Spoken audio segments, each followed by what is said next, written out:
Soy Facundo Romero y este es In the House, el podcast de House, la casa que nació como un lugar físico de artes visuales y ahora también tiene este espacio digital donde hablaremos de dirección de arte, diseño, creatividad, la vida a través de diferentes invitados e invitadas y a través de un objeto con un toque personal.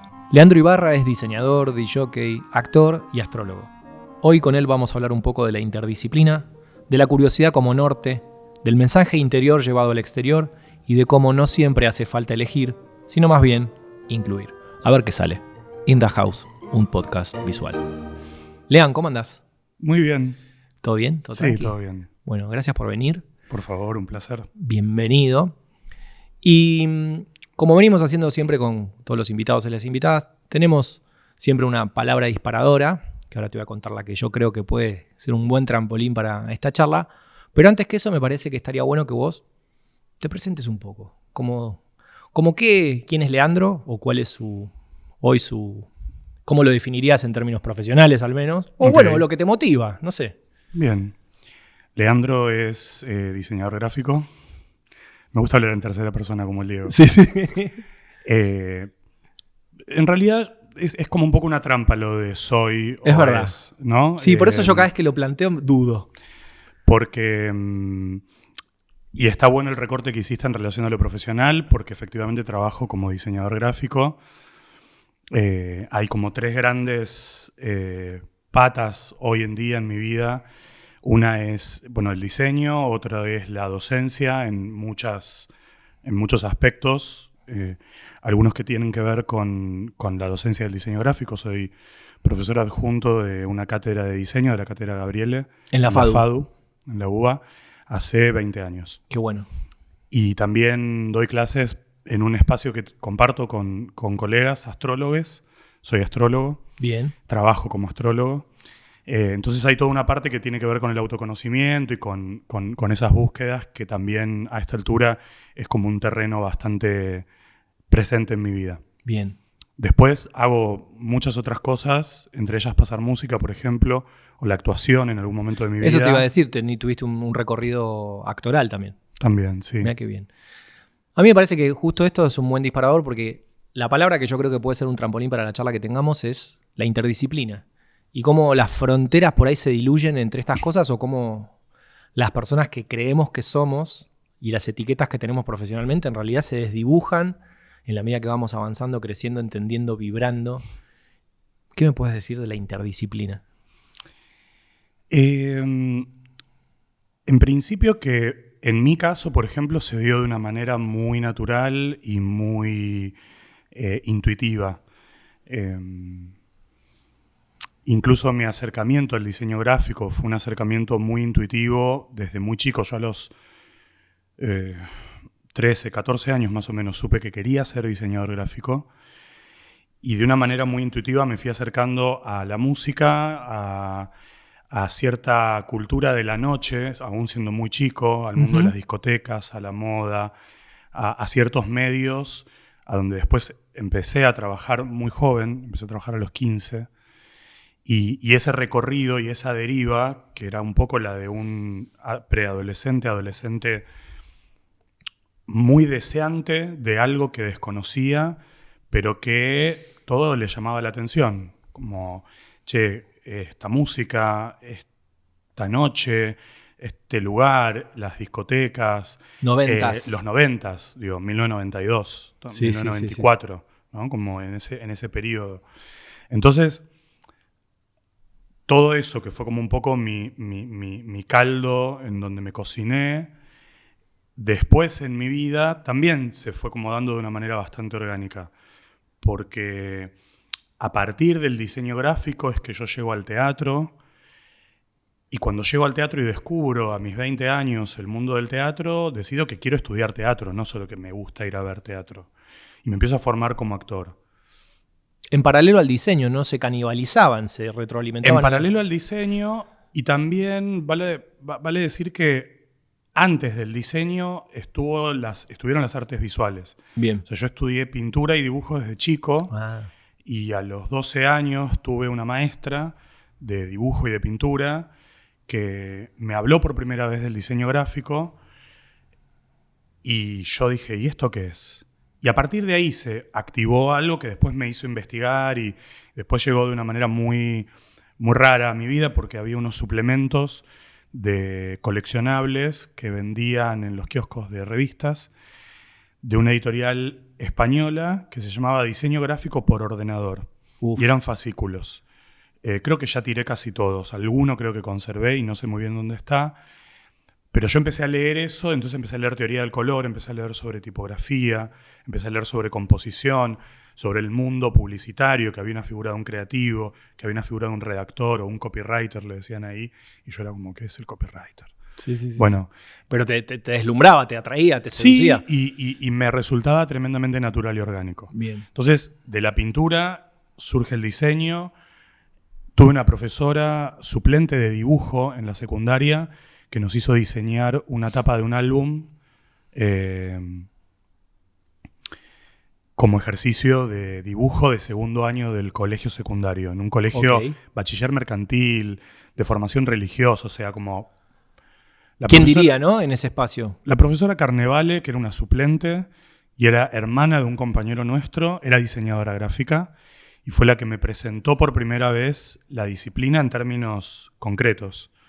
Entonces, a los 14 años diseñé una tapa de un disco de la banda KLF que se llamaba Last 3 AM Eternal.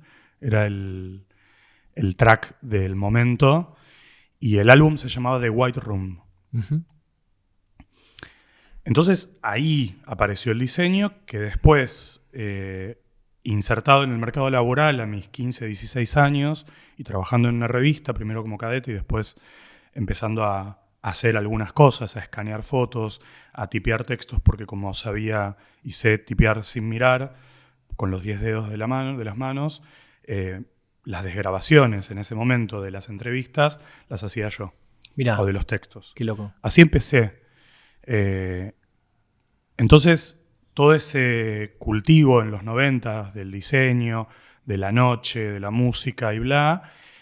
Una vez ya en la facultad, a partir de un ejercicio de la materia de Diseño 1, conozco el teatro y conozco un grupo en particular que me va a representar así como un quiebre paradigmático en mi vida, que era un grupo muy representativo del teatro en la Argentina en la década del 90, que se llamó el Periférico de Objetos. Sí. Y ahí se me vuela la peluca y veo un nivel de cruce en el teatro con un montón de otras disciplinas que tenían que ver con las artes visuales, que tenían que ver con la literatura. El teatro del Periférico de Objetos era un teatro tremendamente atravesado por otras áreas y por otras disciplinas y contaminado por esas áreas y por esas disciplinas. O sea, vos veías en eso, ok, si el teatro que yo pensé que era de esta manera no lo es y se puede romper estas estructuras, eso te habilitó a entender que esas fronteras podían no estar en otras cosas. Sí, y al mismo tiempo yo me formaba en una escuela estudiando otro tipo de lenguaje teatral, pero como conocí el teatro y me di cuenta que me gustaba, dije, bueno, le puedo poner el cuerpo. Y un poco con todo fui haciendo eso. Hubo un momento en donde estudiando teatro entré muy en crisis con el diseño gráfico y sentí que lo tenía que dejar. Y mi maestra, que fue Nora Mosenko, me dijo que no hacía falta elegir, que podía incluir. Ahí va. Elegir, no incluir. Exacto. Que Eso está bueno. podía hacer más de una cosa y que para hacer una cosa no necesitaba dejar afuera las otras. Y ella fue la primera persona que me vio en una dimensión mucho más amplia de la que yo me consideraba. Entonces me dijo, cuando yo te veo improvisar o cuando te veo actuar, veo al Leandro que estudió pintura, veo al Leandro que sacó fotos, porque la fotografía también en mi juventud, entre los 17 y los 23 años, fue una disciplina muy fuerte, estudié mucho tiempo fotografía. Desde un lugar recontragánico, deseante, sin ningún objetivo en particular, pero con la actuación fue por primera vez donde, por fuera de mi trabajo, que ya era el diseño gráfico, se me articuló la posibilidad de decir, che, yo quiero ser actor, y quiero dedicarme a esto y quiero trabajar. Y Nora ahí me dijo, bueno, no hace falta que dejes el diseño gráfico para que seas actor. Y una vez que ocurrió eso y que entré en crisis, dejé la carrera de diseño en la FADU en el momento en el que me ofrecen dar clases. Mm. Entonces ahí apareció otra capa más dentro de mi vida que tiene que ver con la vocación de la docencia. Esto fue en el 2003. Y como yo venía de un proceso muy intuitivo, pero tremendamente deseante y con mucha avidez por el consumo cultural y por descubrir un tipo de música que por ahí no conocía hasta ese momento, por estar en contacto con determinadas personas que me la habilitaban, por conocer un tipo de teatro que ni siquiera era el teatro popular en la Argentina, o por lo menos en la ciudad de Buenos Aires en ese momento. Sino un teatro más independiente. Un teatro mucho más alternativo. Yo creo que eso fue como sedimentando y armando una manera también después de concebir la docencia. Bien. Y de poder ingresar al mundo de la docencia en FADU de un modo distinto. Que se abrió incluso después, o sea, yo conociendo un poco tu recorrido, veo como desde ahí ramificaciones. Desde el punto de vista de que justamente luego también fuiste y sos docente de astrología, y que también además como diseñador te transformaste también en un diseñador de afiches de teatro. Digo, como que empieza todo a retroalimentarse en muchas cosas. Es que cuando yo conozco el teatro, que fue a partir del espectáculo Oedipus del Periférico de Objetos, y a partir de una obra de Nora, con un grupo que tenía en ese momento, que se llamaba Marea. Se me abre un mundo. Y entonces, eso que yo venía haciendo y que me gustaba y que me sigue gustando, que es el diseño, dije, yo quiero hacer afiches. Pero entonces voy a hacer afiches de obras de teatro. Que es lo que a mí me mueve. Que es lo que a mí me gusta, que es lo que me está interpelando en este momento de mi vida. Entonces empecé a hacer afiches y a regalárselos a la gente. Entonces iba a ver una obra que me gustaba y llegaba a mi casa y casi sin pensar tenía que hacer un afiche. Mira. No había una especulación ni nada. Y así fue como les regalé la entrega de fin de año de Diseño 1 a la gente del Periférico, y ahí es como ellos reciben eso y no entienden muy bien si se los quería vender, por qué, pero les gusta. Y al año siguiente, en el año 99, me llama por teléfono uno de los integrantes de la compañía, uno de los directores de la compañía, que era Daniel Veronese, y me dice, mirá, nos gustó lo que hiciste, y yo había pegado una tarjeta mía atrás del afiche con mis datos. Sí. Vaya uno a saber por qué. Pero sirvió. Pero sirvió porque me llamó y me dijo, este año el grupo cumple 10 años de trayectoria, vamos a hacer una retrospectiva y nos gustaría que hagas el diseño gráfico. Y ese momento para mí fue como el sumum, o sea, tocar el cielo con las manos. Y a partir de ahí se cosechó un vínculo muy fructífero de 20 años de trabajo con otro de sus integrantes de ese grupo, que es Emilio García Huevi. Y continué trabajando y adentrándome en el mundo del teatro. Entonces empecé a actuar, empecé a conocer de la escena alternativa en Buenos Aires, y empecé a hacerme amigos y empecé a hacerle los afiches a mis amigos y a diseñar los carteles. Y fue toda una época de mi vida súper interesante donde yo pedía estar desde el arranque de los proyectos. Entonces me la pasaba viendo pasadas de letra, todo, ensayos. Pero te encantaba, o te encanta, o no tanto. Bueno, ahora ya no tanto. Ahora no sé si tendría la paciencia y el tiempo. Pero te nutría. Pero en ese momento me era muy importante ver cómo un actor o una actriz decían un texto, lo leían, cómo un iluminador proponía una idea para darle vida a la luz de ese espacio, cómo una escenógrafa o un escenógrafo. Y de nuevo la interdisciplina, ¿no? Todo ahí. Y entonces yo creo que hubo algo ahí, de hecho lo estoy pensando ahora mientras lo digo, en la figura de los directores con los que trabajé, que digo, el director es un poco el que articula y el que nuclea todas las propuestas de su equipo artístico. Y yo creo que, bueno, hay algo de eso que evidentemente se filtró y que evidentemente apareció en todo lo que fui haciendo después. Con una altísima cuota de curiosidad. Bien, la curiosidad como norte siempre. No sé de otra manera. Entonces, ni siquiera es que puedo decir, hay que ser curioso. ¿A vos te motiva A mí me eso? salió así. Claro. Entonces, empezar a bucear en terrenos, empezar a darme cuenta también que la figura, en mi caso del diseñador gráfico en un equipo de trabajo, no era solo el que iba finalmente a diseñar el flyer, el afiche o lo que fuere el programa de mano, ¿no? Que mi mirada también en esos equipos aportaba una posibilidad de comprender la totalidad del proyecto desde una mirada mucho más global, mucho más conceptual, y donde la frontera entre la luz, el color y el diseño era muy, muy, muy lábil. La frontera entre el espacio, la frontera entre el modo de decir de un intérprete, una indicación de un director. Cambia todo. Sí, y también cómo se van relacionando y cómo se van sumando. Entonces, a mí me inspiraba una inflexión en el tono de voz, o que el iluminador dijera, este momento es todo rojo, y de golpe el momento rojo tomaba una importancia en la obra. Yo decía, esto es lo que hay que plasmar después en un afiche o en un programa de mano. Como acá hay algo interesante. Entonces, de ese cruce de miradas, de disciplinas, me fui dando cuenta que los proyectos se enriquecen y se nutren de una manera que cuando hay permeabilidad y cuando hay escucha y disponibilidad a trabajar de esa forma, se vuelve todo más rico. ¿Y cómo se abre la puerta luego en ese recorrido que estás contando hacia la astrología?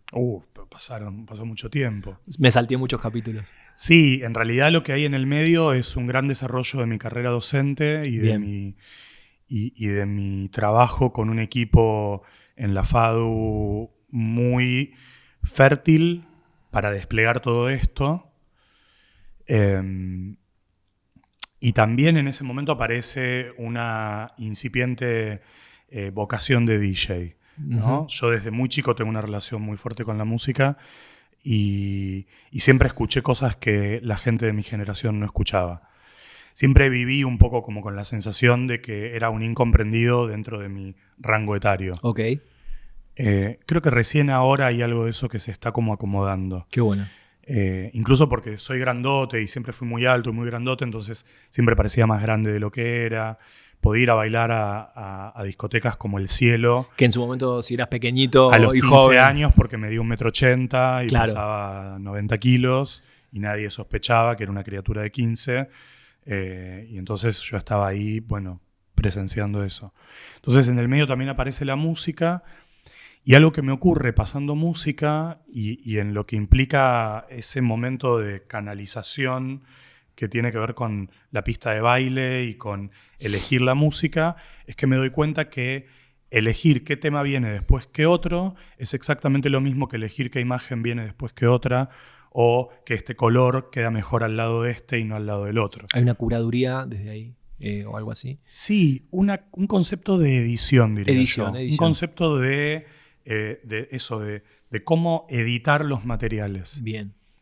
Y si lo pensás en la actuación pasa lo mismo, ¿no? O sea, alguien puede decir algo muy serio y muy solemne y caerse desmayado al piso, y esa acción resignifica lo que acaba de decir ese intérprete, claro. o decirlo y levantarse e irse, o decirlo y quedarse sosteniendo la mirada. O sea, el concepto de edición es lo que a mí me interesa. Incluso de cómo se combinan las diferentes disciplinas en esta idea de lo interdisciplinar. Hoy está más de moda decirlo transdisciplinar, sí, o lo meta, ¿no? También meta mucho. El universo. Metaverso. Claro. Y me parece que esa posibilidad de reconocer mi disponibilidad para entender que mi proceso asociativo, mi proceso creativo era igual a la hora de elegir una canción con otra canción, o una imagen con otra imagen, o una inflexión en el modo de hablar y en las acciones. En la actuación. Fue como, ok. Esto lo puedo decir hoy, a mis 44 años. Habiendo hecho un proceso, digiriéndolo. Habiéndolo elaborado. Eso. Astrología mediante, entre otras cosas. En el momento, yo no me daba cuenta que estaba pasando eso.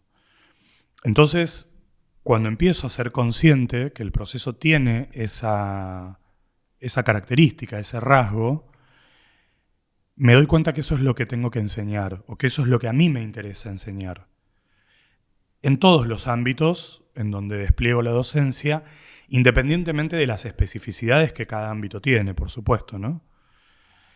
Y en ese sentido la FADU para mí es un terreno tremendamente fértil para poder desplegar eso con pandemia, con virtualidad, sin virtualidad, con presencialidad, como sea. Porque también entiendo que la universidad pública es un espacio de transformación social. Sí. Que es distinto, pero que es esencial para el desarrollo de cualquier sociedad. Obvio. Entonces, mis 29, 30 años, o sea, hace 14 años, me encuentran en un momento profesional muy culminado, si se quiere, como muy cúlmine. O sea, tenía un trabajo, trabajaba en un estudio, coordinaba equipos de gente, tenía como una buena situación y me empecé a dar cuenta que eso ya no me interesaba. Y ocurrieron una serie de movidas en ese trabajo, me despiden, y yo trabajando en relación de dependencia desde los 15 años, de golpe siento que no tengo piso, que no tengo... Fue un cimbronazo. Fue un cimbronazo enorme, pero que lo curioso de ese cimbronazo es que yo de alguna manera lo deseaba. Necesitabas eso. Yo sabía que había alcanzado un techo. Y en ese momento, bueno, fue un cimbronazo y desde ahí no había explicación posible. Ahora que soy astrólogo, lo comprendo y lo entiendo desde otro lugar. Pero por algún motivo incomprensible para ese momento, decidí hacer una consulta astrológica. Y ahí se disparó. Y ahí conocí a quien fuera mi maestra y hoy es la persona que dirige el espacio que compartimos, la escuela de astrología que compartimos, y con quien trabajo codo a codo. Y ahí en ese proceso, bueno, empezó a habilitarse para mí un trabajo de autoconocimiento y de búsqueda interior y de una búsqueda personal que pudo poner en perspectiva esos 30 años y ese de dónde vine y lo que desplegué y lo que construí para poder empezar a nombrar que empezaba una nueva construcción de mi vida que no era desde cero, sino que era desde como ese techo alcanzado, ¿no? Bien. Y al año siguiente volví a hacer una consulta con ella y ahí ella me sugirió que empezara a estudiar astrología. Y al poco tiempo empecé a estudiar y en un momento me di cuenta que era algo que nucleaba un montón de otras cosas que yo venía haciendo desde una perspectiva nueva. Mira, siempre encuentro en todos los espacios que vas contando de estas diferentes interdisciplinas como un lenguaje interior expresado hacia el exterior, en todas las cosas que venís contando, ¿no? Desde lo visual, desde el actoral, desde el musical, y esto de la astrología, que en algún punto es como un lenguaje sagrado, si querés. Sí. Encuentro como eso en el medio, ¿no? Algo que tengo adentro que tengo que sacar afuera. Y también encuentro esto que vos decís, que llegás a ciertos momentos de techo que se transforman en un piso. Uh-huh. Y es una nueva etapa. ¿Sentís que esto de la astrología, que es el momento actual, puede ser un techo en algún momento que se transforme en un piso a futuro? ¿Cómo saber? No lo sabemos, pero estás abierto a que suceda. Sí, y en realidad lo que me voy dando cuenta es que todo va sumando. Claro. Que un poco eso que Nora me dijo a los 24 años, 20 años después, tienen congruencia. Que claro. Esto se va incluyendo, se va ampliando. Porque digo, sigo trabajando como diseñador hoy. Claro, eso no se apaga. Fuertemente, con muchísimo trabajo, pero voy incluyendo otras cosas. Perfecto. Claro, esto que dijiste antes, ¿no? El elegir incluir, sí, y no excluir. Contame un poco del CD que trajiste de Twin Peaks. Bueno, siguiendo en la línea de lo intuitivo y azaroso, pero no tan azaroso, a los 14 años, mirando Canal 9, descubro que los domingos a la noche daban una serie que se llamaba Twin Peaks y que me fascinó desde el minuto 1. O sea, me pasaron cosas de todo orden. Del orden del terror, de la fascinación, del ensoñamiento, del despertar sexual. La historia es terrible. Sí. ¿No era increíble que lo dieran en Canal 9? Los domingos a las 11 de la noche. Eso no pasa más. No. Televisión abierta y daban Twin Peaks. Muy loco. De hecho, fue muy duro el momento en el que la dejaron de dar. Sí. Hasta que después aparecieron los DVDs y la pude terminar. Y cuando mis padres me compran el primer minicomponente Aiwa, que todavía lo conservo. Qué buena palabra, minicomponente. La palabra minicomponente es hermosa. Minicomponente. Salgo corriendo a la avenida Corrientes y me compro mi primer CD, que es este que está acá, que es muy loco porque no era el CD de la serie estrictamente, eran unos remixes. De hecho, son remixes de temas de la serie. Ah, mirá.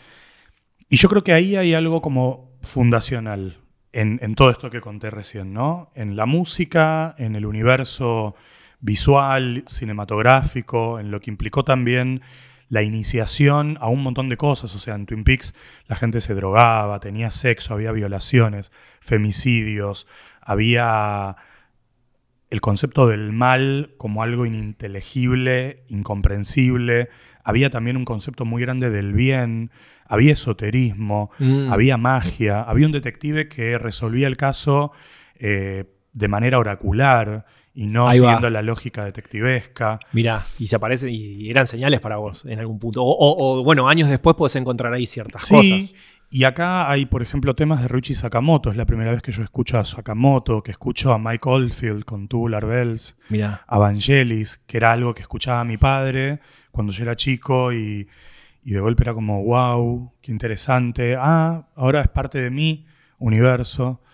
Así que me pareció que era un objeto que atesoro, que conservo, pero que también de alguna manera abrió muchos caminos y muchas puertas. Mirá qué loco. Y como cerrando, ¿no? El hecho de que fueran remixes. O sea, el remix al final es eso. Somos esa interdisciplina, somos ese licuado, somos esa mezcolanza de cosas. Esa reversión, ¿no? Somos reversiones. Poder ir como actualizando todo el tiempo. Y lo mismo visto desde otro lugar, procesado diferente. Somos eso, somos como sistemas operativos orgánicos que van como en constante transformación. Bueno, Lean, muchas gracias por esta charla, por este remix, por estos techos y estos pisos.